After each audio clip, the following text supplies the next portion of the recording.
porque de hecho están invirtiendo miles y miles de dólares en publicidad engañosa. A ver, ¿qué pasó? Aunque escuches una opinión en internet, sea quien sea, vos tenés que jugar y sacar tus propias conclusiones. Con esta premisa, les compartí mi opinión de Peak of Combat como una última cobertura acá en el canal. Este juego tiene una mancha muy difícil de borrar en su historial, y es que hace un año la empresa eliminó cientos de cuentas masivamente en la región china. Esto sin importar si la gente había metido dinero o no en el juego. Aunque la empresa detrás de la nueva versión global siga siendo la misma, se supone que el equipo es otro. Por eso es que la comunidad les dio un voto de confianza. Pero están empezando a aparecer ciertas denuncias en internet que exponen a algunas prácticas de la empresa, cosas que considero que tienen derecho a saber dado el historial de esta desarrolladora. Naturalmente, una empresa va a buscar obtener el máximo beneficio al menor costo posible. El problema es cuando este beneficio se busca a costa de personas que lamentablemente no conocen los gajes de esta industria. Nos vamos al 31 de mayo de este año, cuando la administración de Peak of Combat anunciaba en su Discord oficial que estaban en busca de personal que pudiese realizar trabajo de localización. Básicamente, traducir el juego en distintos idiomas. Ellos a cambio te ofrecían un rol en su Discord y algunos recursos dentro del juego. Vamos a hacer un pequeño paréntesis, porque aunque parezca que detrás de este juego hay solo 3 o 4 personas que se encargan de todo, detrás de lo que nosotros vemos en redes hay una empresa con cerca de 1000 empleados, con una sede física en plena capital de China, y aunque parezca que Peak of Combat sea un modesto videojuego mobile, no hay que olvidar que este título está bajo el sello y financiación de Capcom, lo que normalmente se denomina presupuesto o budget para cubrir todo tipo de gastos como la localización.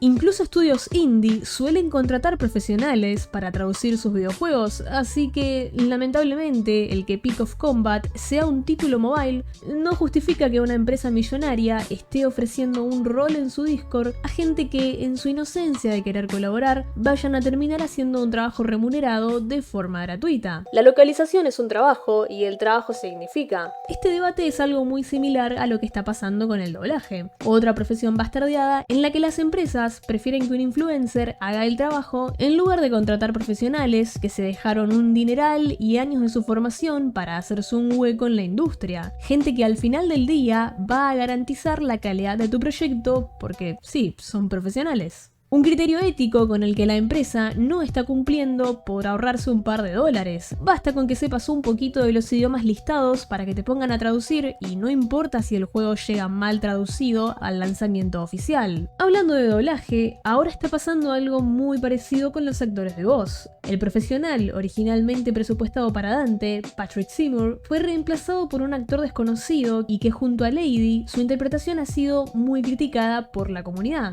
Y ahora, a Patrick le están lloviendo críticas de gratis cuando la gente lo confunde con el nuevo actor, porque Nebula tampoco hizo un anuncio formal de que sería reemplazado. De hecho, Patrick comentaba en Reddit que simplemente lo patearon del proyecto sin explicación alguna. Así es como el 6 de abril, la directora de castings que trabaja para la desarrolladora abrió audiciones en Twitter para Dante y para Lady. Básicamente cualquiera podía aplicar. No obstante, estas audiciones fueron un fracaso porque, en palabras de la directora, las voces no encajaban del todo. Algo relativamente esperable, considerando que, de nuevo, no estaban tratando con profesionales, pero al menos pretendían pagarle a la gente. Vamos a reconocerles eso. En fin, continuaron probando suerte y las audiciones para Dante y para Lady acabaron cerrando el 8 de mayo. Claramente fueron un fracaso porque el pasado 2 de agosto presentaron un evento para que la comunidad doblara personajes. Un evento para doblar a Dante y a Lady. ¡Sospechosa la wea! Se supone que van a ofrecer premios, pero no especificaron cómo van a retribuir a los participantes. Y lo inquietante es que hablan de premios, pero no de paga. Así que esto tiene pinta de ser un casting disfrazado de evento con el que pretenden encontrar las voces de Dante y de Lady totalmente gratis. La desarrolladora aclara que los participantes van a conservar la autoría de sus demos, pero a su vez hay una cláusula en la que tenés que aceptar que tu demo puede ser utilizada con fines promocionales, y esto tiene un vacío legal preocupante, y es que seas seleccionado o no por ganar el evento, ellos van a poder usar tu demo para publicitarse sin darte ni un centavo por ello. ¿Por qué hago tanto hincapié en el tema de la paga? Más allá de que estén bastardeando profesiones, que son cosas en las que podemos coincidir o no, no es como si a la empresa le faltara dinero y tuvieran que recurrir a la comunidad como última opción, porque de hecho están gastando miles y miles de dólares en publicidad en Facebook. Publicidad engañosa, por cierto, porque Devil May Cry Peak of Combat en este momento está siendo promocionado con clips de la antigua versión descartada 1.0.